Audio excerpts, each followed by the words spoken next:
On the microphone, Richard Spate. Richard Smith Jr. All of us gathering here at this moment, at this time, these gentlemen, at their respective microphones, you there, at this moment, at this time, can only mean one thing. It can only mean one thing. Misha Collins!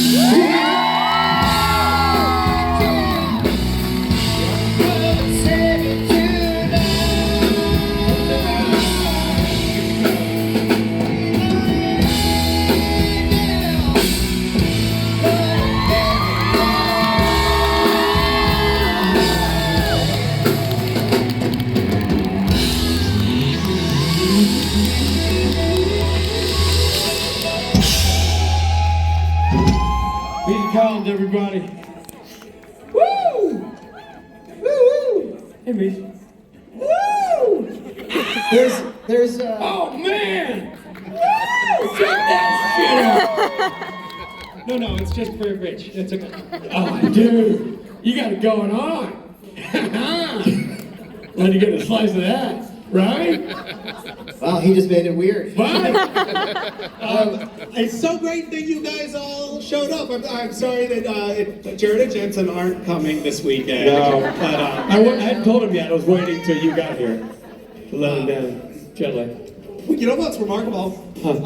I said that, and literally, I'm looking at the sea of faces. There is no disappointment. There's no disappointment. All I saw was a twinkle of delight in everyone's eyes. You know, it's so wonderful. Because they're all Misha people. Well, I was going to say there was just a tremendous lack of belief. A lack of belief. Yeah. And it was untrustingness that I was seeing in their eyes. That twinkle is translated to, Where are you guys going? We figured we'd, since you're No, stay. Hey, Rob, this is great. Rob, say you're in the Star Wars universe. Yeah. Okay? The Star Wars universe. And you've got to pick two characters. What do you got? Okay. Lando. I'm saying it? Yeah, it's Star Wars universe, two characters. You got Han or Lando? Oh. Can you please leave? It worked.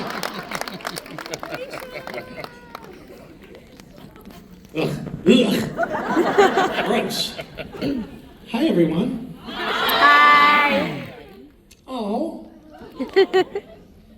You all look so There's all these empty seats. Are those assigned seats that people are not taking advantage of? Yeah. I feel like you shouldn't have to sit in the back if somebody has been so rude as to vacate their seat. You should be able to, right? Exactly. Should we have a mutiny here at Creation Events?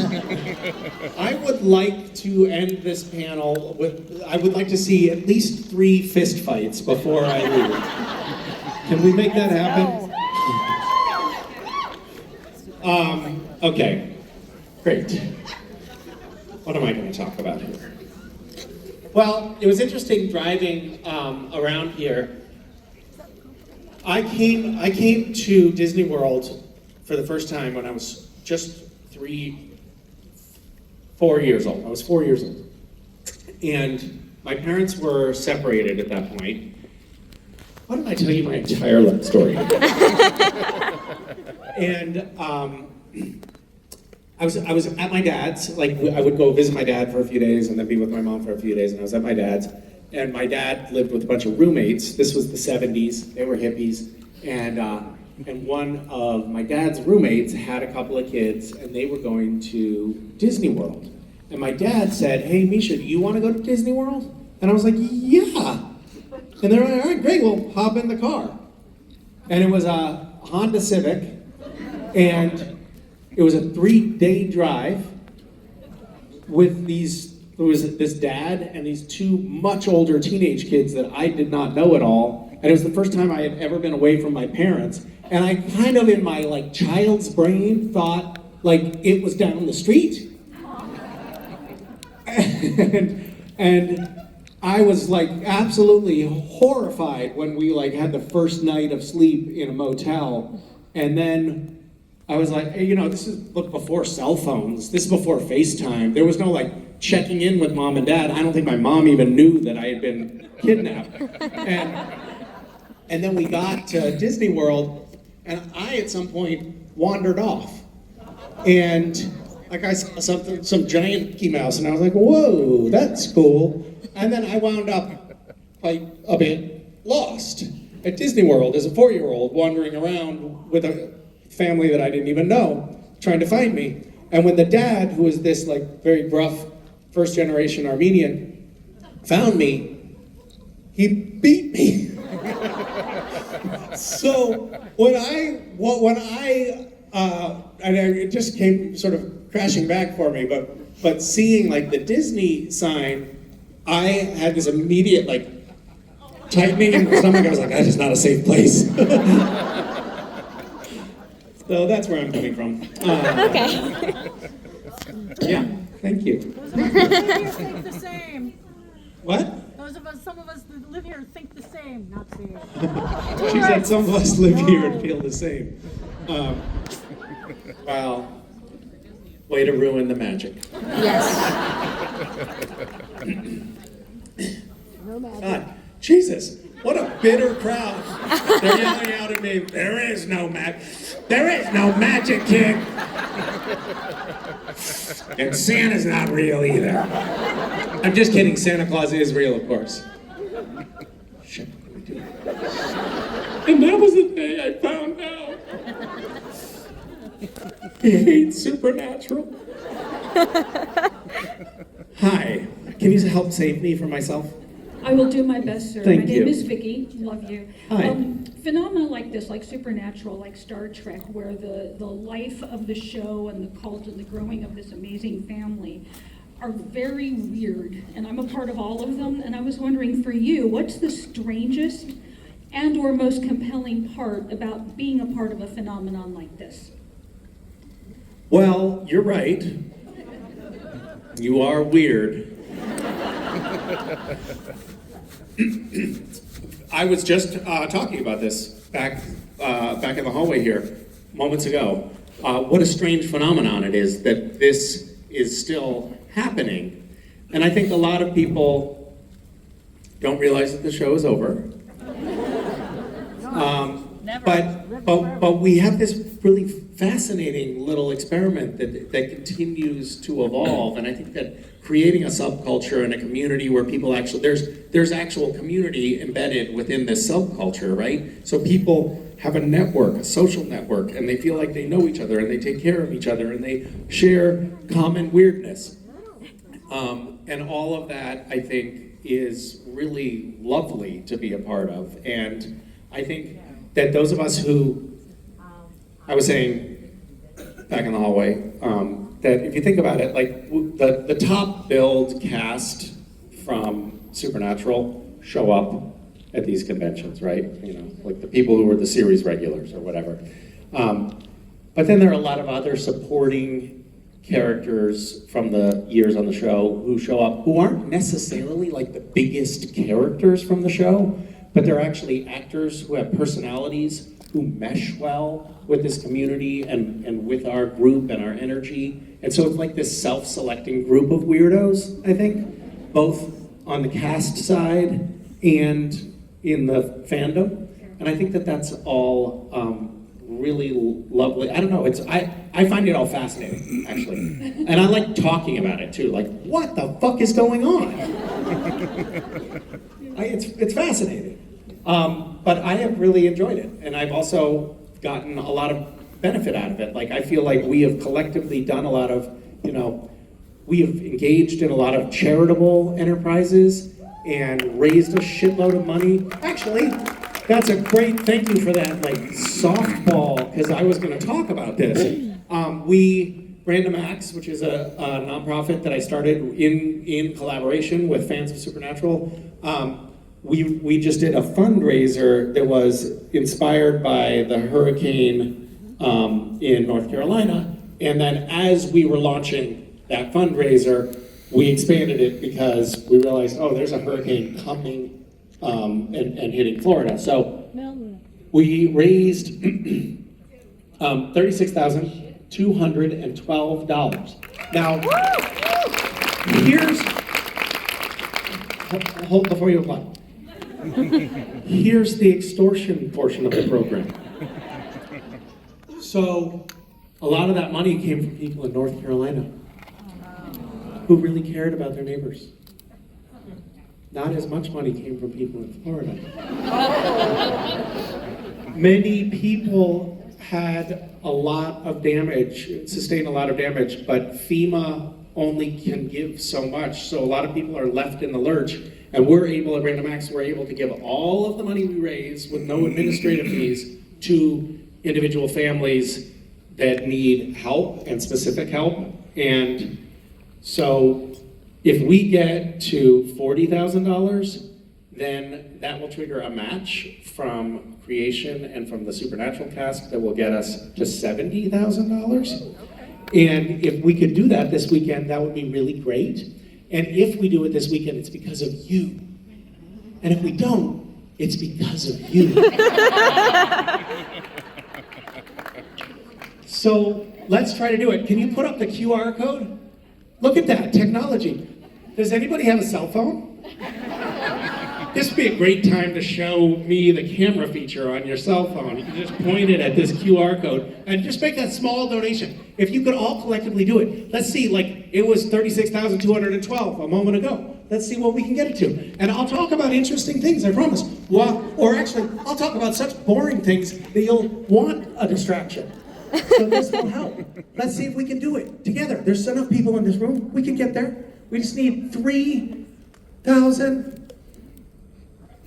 Like $780. $8. Thank you. Thanks. Can you put that? Yeah. Okay. Great. Thank you. That was really well placed. That was. It seemed totally natural what we just did. That was really good. Hi. Hi. Super natural. Yeah, I was just about to say that. My name is Ginger. Hi, Ginger. Hi.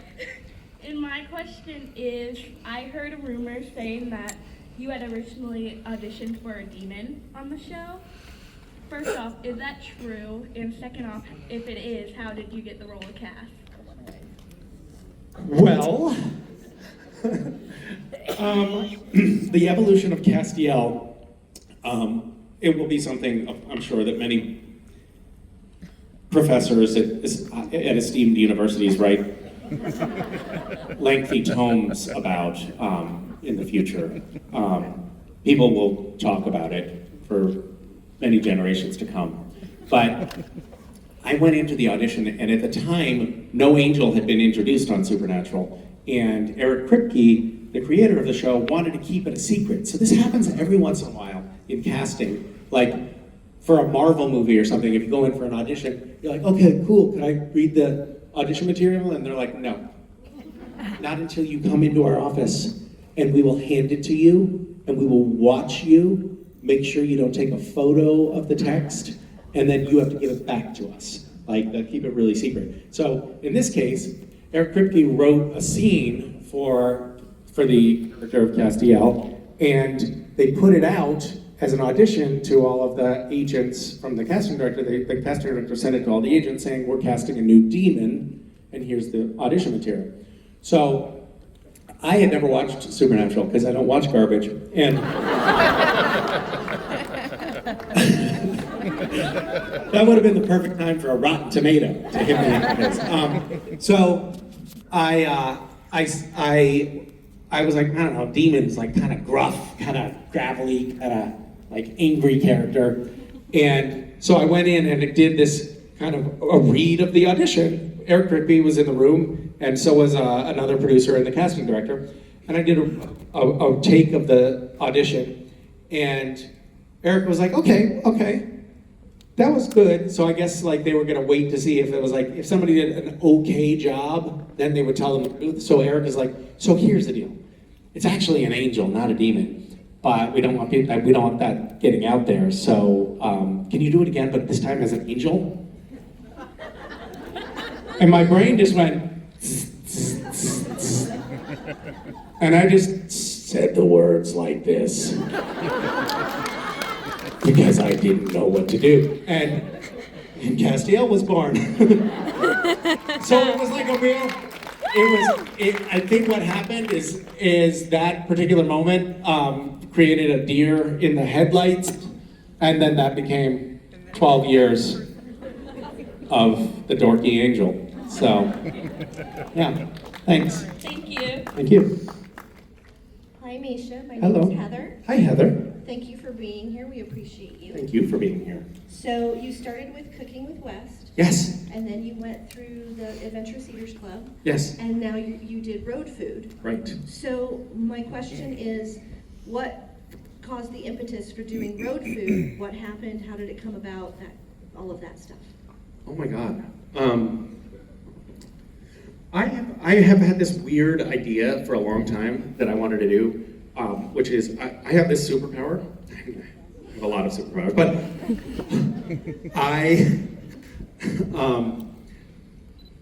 if someone is like, "Ah, man, I want to make dinner, but I don't have any groceries. I'm out. Like, there's nothing here." I can like go in the kitchen and make something surprisingly good out of what appears to be no ingredients. Oh, I want that. And so I always had this idea of a show I wanted to do, which is just to like, it's called What's for Dinner? And I just show up at people's houses, unannounced, strangers, and then say, "Hey, I'd like to make you dinner."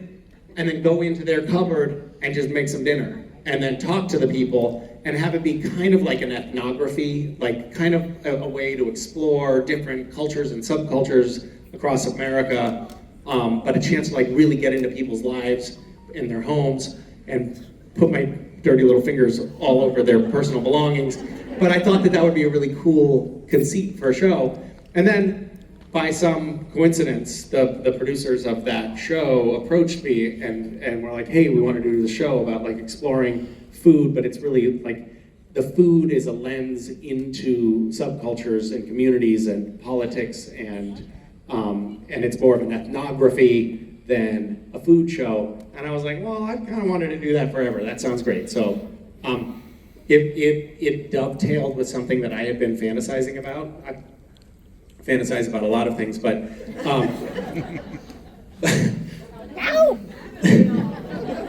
That came out wrong. no, it didn't. It came out exactly right. Anyway, that was the evolution. Thank you. Thank you. Appreciate you. Hi. Hi, Misha. I'm Heather. Hello. So my question is, when Cass went to the Hot Topical to get the cat for Claire, what made him think of her when he got that?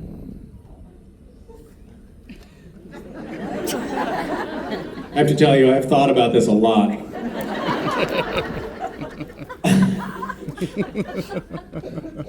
Couldn't believe it when I found the angry cat in my garage recently. I was like, oh my God, there's the angry cat from the show. I didn't remember stealing that.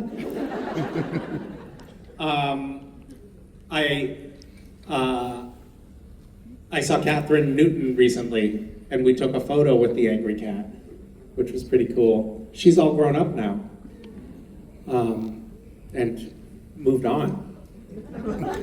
Unlike the rest of us. We're all like, oh, remember the good old days when we had that show, Supernatural? Remember that? She's like, not really, I'm doing Marvel movies now. I have no idea, because it seems like counterintuitive, doesn't it? You'd think you would go to Hot Topic and be like, oh, I want the Castiel shirt, you know? Or some other like self-aggrandizing little bit of merch that he could bring to his daughter and be like, look, they put me on a t-shirt, you know? That's what I would do. In fact, that's what I have done with my own children. I make them wear Castiel merch all the time. My daughter actually has a little Castiel shrine in her closet. She has these like sliding doors on her closet. You're looking at me like, oh, your daughter is into voodoo and she hates you. I had been thinking that it was a good thing, and now you're like, that's not good. So you open up her closet and there's like a little light that comes on automatically when her closet door opens, and it shines on this little Castiel shrine with all these little dolls that fans have given me over the years that I have very narcissistically collected. And It's actually quite cute. Yeah. But there's no grumpy cat in there. Thank you for that very deep and probing question. Hi. Hi, Misha. It's Malika. Hi, Malika. Hi. So Castiel had so many experiences on Earth, and he grew in so many ways and made mistakes, and then always tried harder. But what is one experience, either like a one-off, like a funny thing, or a longer storyline that you wish that Cass had got to experience? Well, I wish that Cass had been a human for longer, and that we got to experience the full breadth and depth of what that means. And I wish we could have watched him unravel in that world more. That would have been cool. There were a few things I felt like in Supernatural where they kind of like, they were like, well, let's leave them wanting more. And I've always been of the opinion like, no, leave them wanting less. Stop when they're sick of it, you know? But I wish we had done a little bit more of that storyline. And yeah, I don't know. What else? What should we have done with Castiel that we didn't? More flashbacks, maybe, like ancient times would have been really cool, or maybe him flying like Superman. I don't know. Well, as you're talking, it makes me realize we had him drink a liquor store one time. But why didn't we have like Castiel on acid? Yes, oh my gosh. Drugs. That would have been. Oh, the Guru Cast. Listen, don't try to make me remember the show. Nothing makes me angrier. Was he on acid though, or was like that character? He was on acid. It was a lot. Was it acid? It was pot. I was about to say, I think it's more like pot. Ecstasy. I took it more as like pot or shrooms. He was on everything. Who knows? Sorry, I don't remember. I was so high, I don't remember. Okay. Well, anyway, the answer is more drugs. But that was an alternate. Hello. Hi. Up your wings. Thank you. You're welcome. So my question is, how did you become an actor?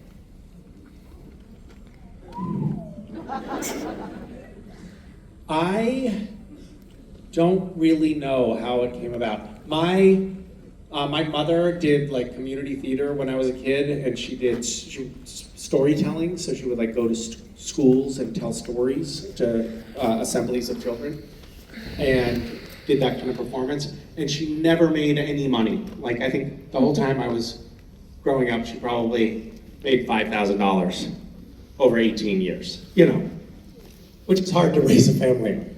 And as a consequence, I thought being an actor was for sure not a real career option as I was growing up. And I thought I was gonna like go to law school and be a responsible member of society.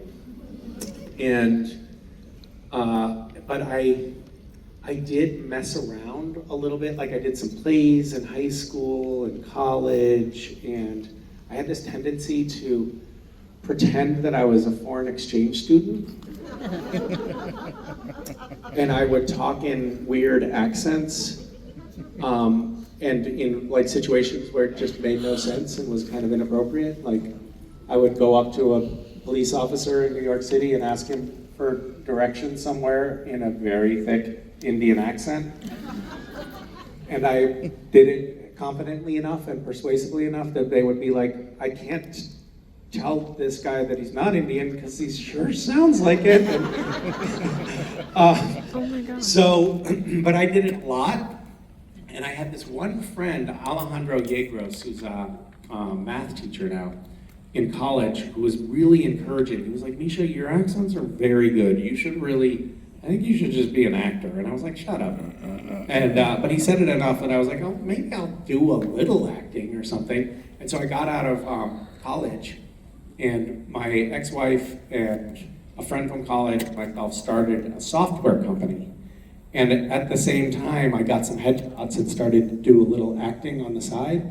And it was like 3 years in when I was supporting our struggling software business with my acting career. And I was like, wait a minute, this is totally backwards. I think I'm just gonna quit the software thing and do the acting thing. So that's, I guess, a little bit of part of the story right there. But I sort of just jumped in and started trying. That's what I did. Why? Are you gonna become an actor? Yes. Okay. What are you gonna do as an actor? Act.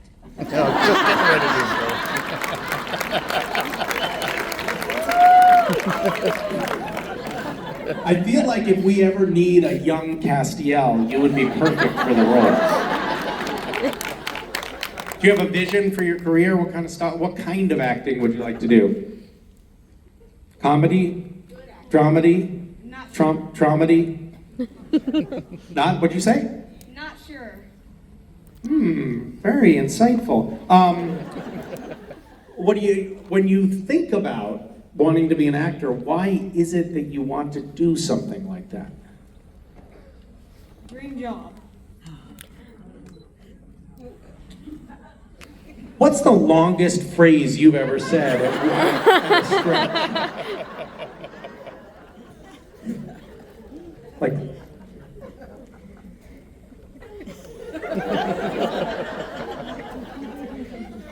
4 words?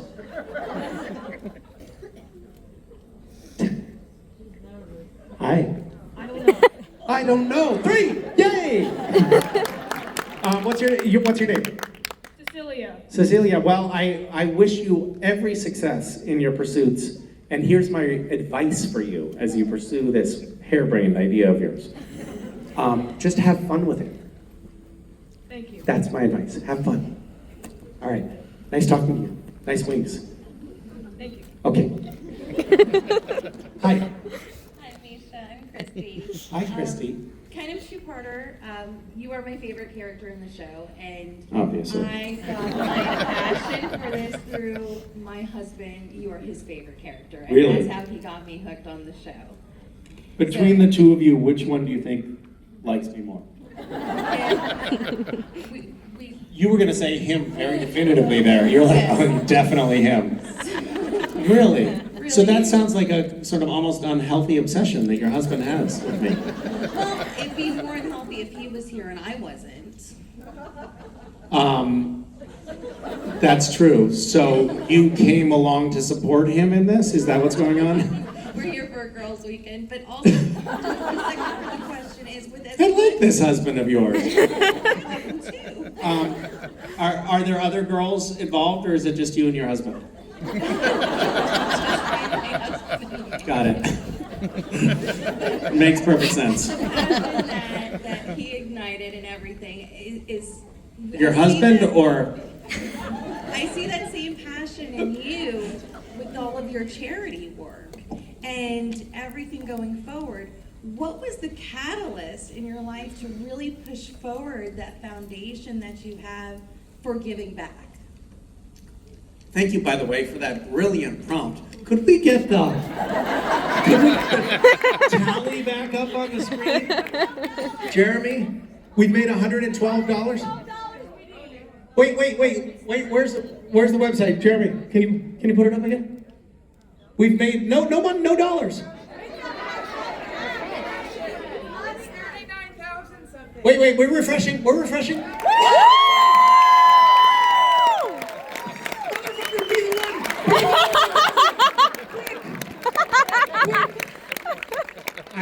I won't say another word until we reach the...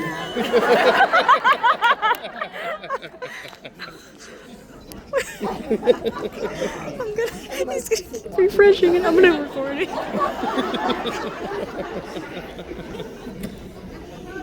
It's too annoying even for me. But do keep refreshing. This is fun. Somebody be the one. Be the one.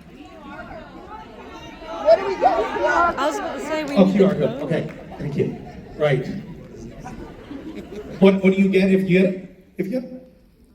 You get to know that you've helped your friends. That's what you get. You're like, yeah. That's not what I was looking for. Took your shirt off. Thank you. You did it? You did it too? Don't accidentally give too much. This is an exciting moment. We're gonna get there. I mean, eventually. So, I talk about this actually a little bit in my show tonight, but my feeling is that we're all a part of the human family, and that somehow, some way, in whatever way we can, we're all driven by the impulse to try to leave the world a little better than we found it. And that has always felt absolutely clear to me. I know there's some people who feel like their job on the planet is to collect as much for themselves as they possibly can. I happen not to be wired that way. I happen to feel like the legacy that we leave behind is the contribution that we can make to others. And I just always felt like that was the main driving impetus behind what I wanted to do in my life, but also have fun and also mess with people. Yeah, I have other motivating factors, certainly. But I thought I was going to go to law school and go into politics and go that route, and I interned at the White House, and I was like, well, that's not going to work.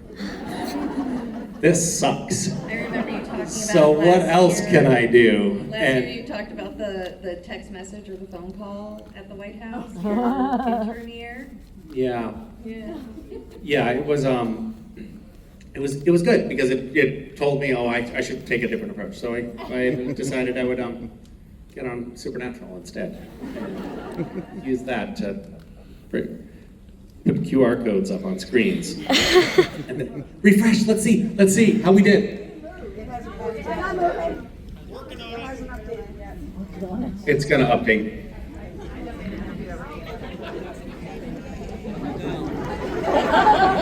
This is how we get you, actually. It's secretly at $90,000 now. But we're like, just a little more. We're at a motherfucker, come on. It does say, it knows that the background software knows that we've reached 100% of the goal. Yay! One more click. And then scroll up.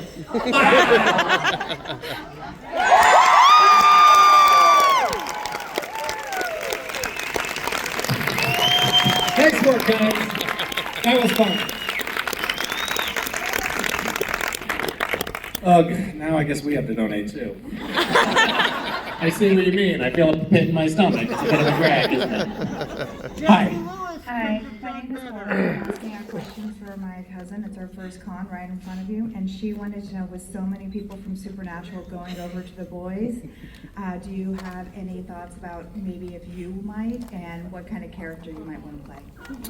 Well, I did talk to Eric Kripke about this a little bit, and I would love to be on the boys. My son, actually, I sent Eric a message recently. I was like, Eric, I know we talked about this before, but it's important now.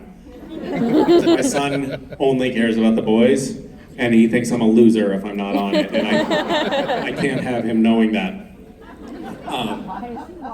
But I think, how many, just by show of hands, how many of you have watched The Boys? So pretty much everybody.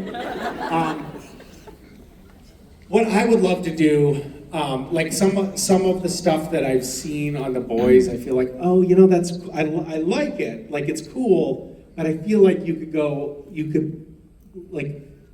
a little further. So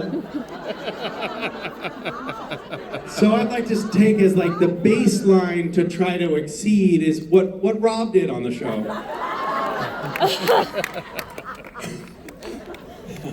Further? Rob was like, hey, I got all The Boys. And I was like, oh, awesome. What are you doing? He was like, well. I said, Eric, you're like, you really are, you are playing out this God complex, aren't you?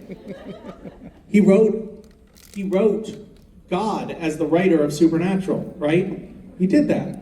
And now he's taking an actor from Supernatural, one that he presumably gave a career to, and he's destroying it.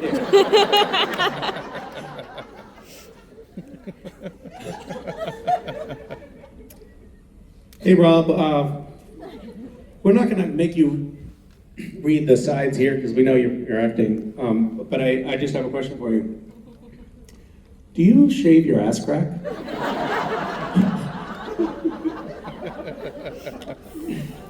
I could not believe it.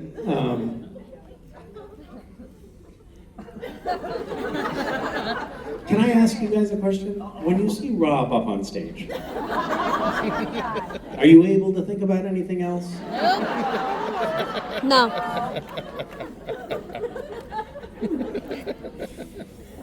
Thank you for that question. That was fun. Hi. Hello, my name is Lisa. Hi, Lisa. As a man in the industry, does it make you feel any kind of way to know that you only get to keep your chest hair if your character is villain coded? And as an aside to that, if you're a good guy and you're shirtless, obviously they shave or wax the whole thing. But if you only have buttons undone, do they do the whole thing or just like the tip window?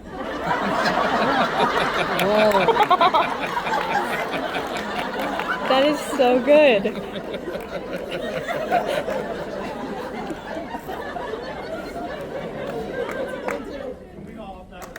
That was so good.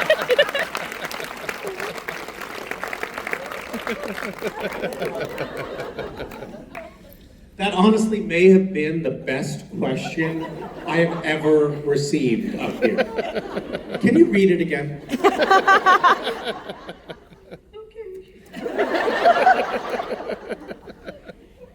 As a man in the industry, does it make you feel any kind of way to... See, right there. So what you've done is such a brilliant setup because it makes us think that you're talking about gender identity and politics, right?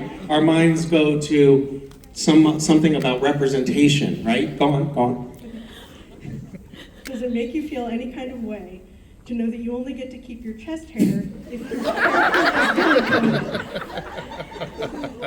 And as an aside, when you're a shirtless good guy, obviously they shave or wax everything.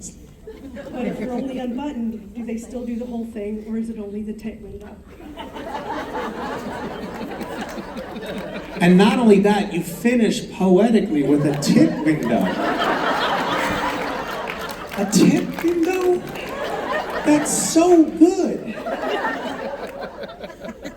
I took about a year to write that question. Of course you did. It's a work of art.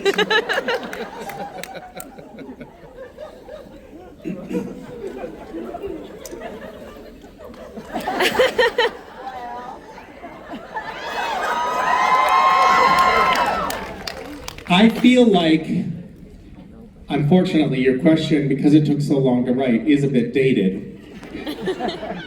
I think we might be moving out of the window when it's only bad guys that have hairy chests. I would love to see some stats on this, by the way. It'd be a fascinating thing. Maybe you could spend the next couple of years working on that.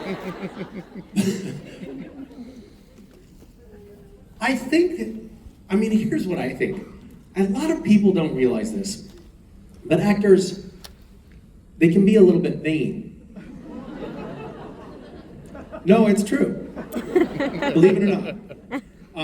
So I think that there's I think we think that we look like a little bit more defined or can look more defined if we shave off the hair. Well, that's the Ron Jeremy effect. That's...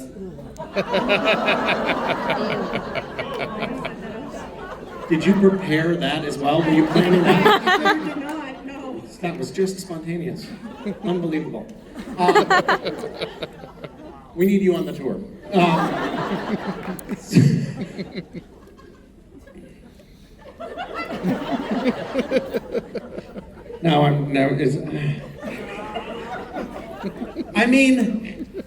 Also, as I get, I'm now old, right? So I feel like, I can't do the baby skin, shaved chest thing anymore. It would just look creepy, right? It would look like, oh no, what happened? Have you been doing radiation treatment recently? Are you okay? So I think I'm now in the phase of life where I'm embracing the hair. I'm sorry. But that's just the way it is. But when I was Castiel washing his clothes in the laundromat, I waxed my chest.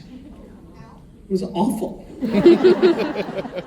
Does anyone know how terrible of an experience that is? Why did so many women just nod their heads? Are you all shaving your chests as well? Do women naturally also have hairy chests and I just didn't know it? What? For some of you. Not chests. Depends. I was about to say, depends on your race. Okay. When you just said, like, obviously when you had your shirt off entirely as Castiel, you obviously did the whole chest, but what about when you were just like, oh, okay, just unbutton up? Right, I'm sorry, I didn't answer the full question. I forgot about the tit window. No, you know what? Here's the thing, like, one of the problems as a man, and some of you may not know this, but, so you shave here, right? And the hair goes down, your facial hair goes down to here. Some of you guys know what I'm talking about. But then the chest hair comes up here. And sometimes it's like, you don't really know where one begins and the other ends, right? So you've got to make some game day decisions, like, where am I gonna shave to? And I think that I have given myself license at times to kind of be a little bit liberal about that line and kind of shave them. Sir, do you know what I'm talking about? Yeah, you know what I'm talking about, right? Yeah, you go down a little bit, like you take some liberties. Below the shirt collar a little bit. Because, and sometimes the look you want is like the little bouquet. But sometimes you want to button it up a little bit. And I don't know about you, I'm not a big, like, I'm not Sebastian Roche. I don't walk around with my shirt only buttoned to the second button. But if I did, I think at a certain point you can't just keep doing that. You got to figure out where the line is. Yeah. You get it. Yeah. Thank you.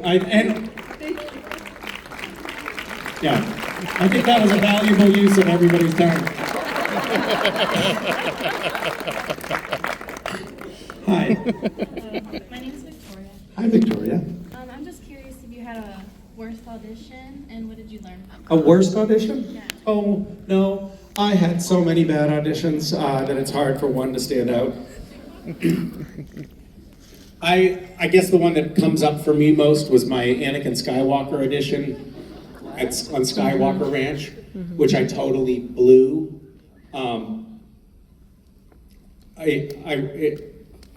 I think if I had done a good job in that audition, I probably would have been Anakin Skywalker, young Darth Vader.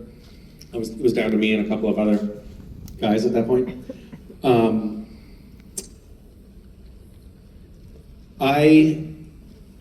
I think the worst audition I ever had, where it was like I was in a puddle of sweat at the end of it, was shortly after I moved to Los Angeles. It was for a Dick Wolf pilot. And Dick Wolf was this producer who's had many successful shows. And the audition, I had just got, like, fresh off the boat, just got in LA. I got this audition for a character who was a White House intern. And I had just been a White House intern. It was kind of a match made in heaven. And I had taken this one, like, I really didn't know what I was doing at all, but I had taken this one acting class when I was in DC, and they said it's a good idea to do some business. It's called business in acting with your hands. Like, you know, you see actors like doing a scene and they're washing the dishes or, you know, knitting while they're talking or something like that. And there's some, like, if you keep your hands moving and you're doing some business with your hands, it can make everything flow more naturally. And I was like, well, this would be a great opportunity to do that. So I went in and I did an audition for the casting director, and the casting director was like, that's great, I'd love you to come back in for the producers. We're getting close to casting this part. It's like the final stage. So I went into the audition, and in the scene, this White House intern is coming home from the White House and you know, settling into his apartment and talking to his girlfriend.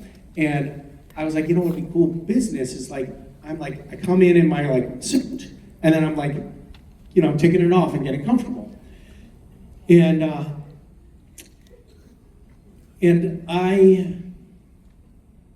I didn't quite know the lines perfectly, but I got this idea for the business, and I thought, oh, that's okay, I'll get close enough with the lines. So we start the audition, and I'm sort of searching for the words with these like long pauses, but I'm muddling through it, but I'm taking off my jacket.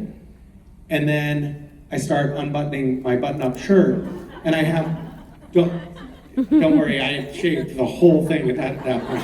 So, no, but I actually had a t-shirt on underneath. So this wasn't like a strip show, but I was just like, gonna do the like business of like taking off my button-up shirt. And I got my jacket off, and I set it over a chair, and it's and fell on the ground, and then I picked it up again and set it down. And now I'm like really having a hard time with the words, but I'm muddling through still. And then I start unbuttoning my shirt, and I'm getting nervous because it's like taking a long time, but it wasn't like how I envisioned this unfolding, but I'm still, and now I had like grabbed the sides, which is the audition material, and set them down on the chair so I can sort of like read as I do my unbuttoning. And then we're getting like, I realized like, oh, we're getting close to the end of this, but I need to be like sitting down and relaxed at the scene for this whole thing to make sense. So I've got to get undressed more quickly, but like, we're moving through the fucking scene now, and I get nervous, so I get the shirt off, and then I'm like, this button, like, that's fucking hard. And so I was like, forget it. I'm not even gonna do the sleeve buttons at all. And so I just took off my shirt.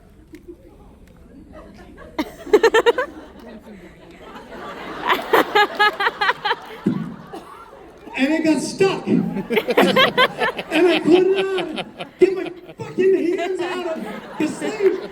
So I ended the audition like this. And you can see this huge sweat stain under both arms. Oh my God. I was just like mortified there. And Dick Wolf was looking at me, looking at the casting director like, not it. Not it, next. There's a blooper of Jensen doing that in Supernatural. Yeah, it sucked. I'm glad you asked that question though. Thank you. Hi. Hi, Misha. I'm Melissa. Hi, Melissa.